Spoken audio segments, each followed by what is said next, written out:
In this lesson, we're going to learn how to edit the contents of a cell. Let's say, for example, in this cell, we wanted to add the last name of Tom. If I simply clicked on cell A2, then the last name of Tom was Tom Joe.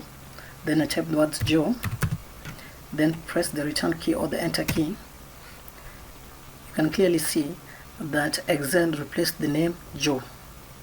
So if I needed his name to be Tom Joe, not to be confused with the second Joe below the first one, I can press the keyboard Ctrl Z to undo that, then press the keyboard shortcut F2 so that I can be brought inside the cell.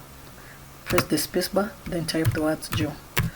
So when I press the keyboard return key or enter key and then expand the cell, you can clearly see that the name now Joe has been added to Tom Joe, and Joe hasn't replaced Tom completely.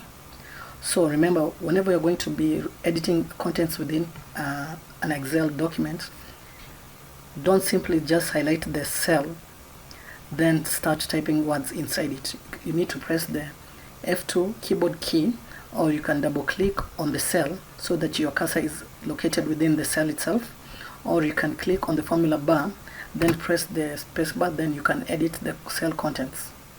So remember, in this lesson, whenever you're going to be editing the contents of a cell, don't simply just highlight the cell itself then start typing. You're going to erase every content within it.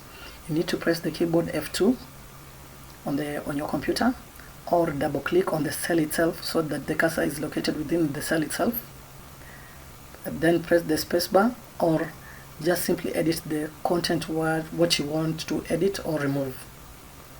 And that's how you edit contents within a cell in Excel. See you in the next lesson.